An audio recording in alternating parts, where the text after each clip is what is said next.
A mother from East London, whose son was murdered last month, says no parent should have to go through what she has. Cameron Khalid was stabbed 24 times as he walked home from the gym in Ilford.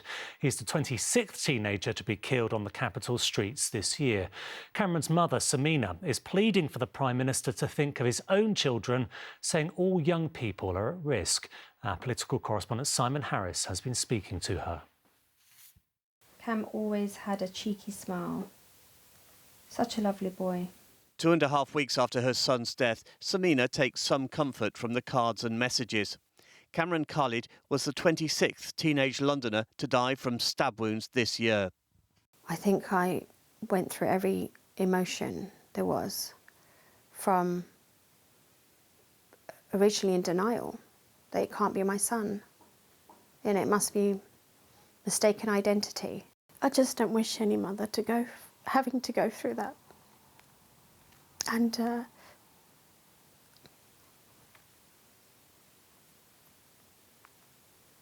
you know, and I know that I've got a daughter as well, and I don't know how to protect her.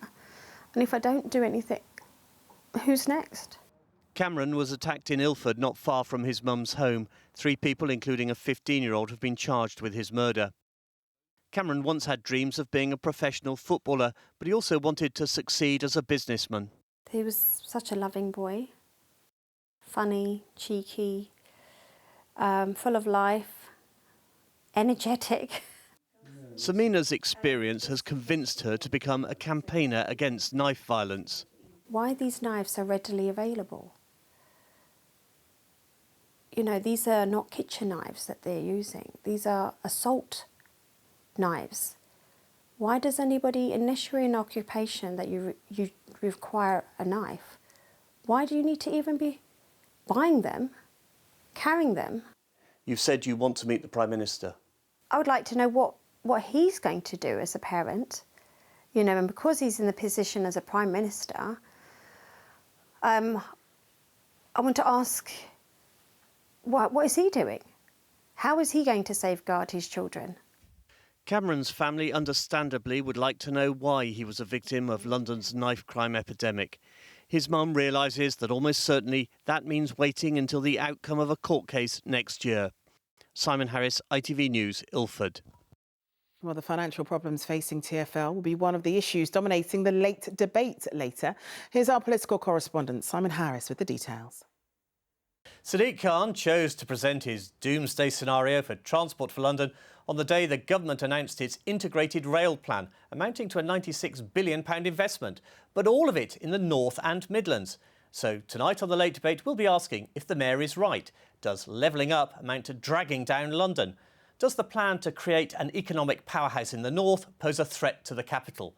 And is TfL's financial crisis really as dire as the Mayor suggests? Also, in another week where the Tory party couldn't shake off allegations of sleaze, we'll be asking if it's cutting through with voters. I've been testing the waters in Old Bexley and Sidcup ahead of the parliamentary by-election. In a corner of south-east London, voters are being bombarded by politicians knocking on their doors and offering them leaflets. I'm the Liberal Democrat candidate standing in the by-election. Hello, Genghis. With a parliamentary by-election just 2 weeks away, the political spotlight has fallen on Old Bexley and Sidcup. On a campaign visit last week, the Prime Minister was asked if the row over sleaze could cost him the seat. No, because I think that Louis French is running a very positive campaign. Louis French is the Conservative candidate. He's a local councillor. How many voters are mentioning Tory sleaze? Not many, to be completely honest. A lot of people are focused on the local issues. They realise that I'm not connected in any way to what's been going on in Westminster. You know, we have conversations about these local issues that I'm fully focused on supporting and solving, hopefully. That's not the experience of Labour's candidate, who claims voters are angry about MPs having 2 jobs. It is beginning to cut through. You know, I've had several people talk to me about first-hand experience. I had a nurse speak to me about they haven't got the time to fill the vacancies on my ward, and I'm on my knees every night, yet they've got time to take second jobs.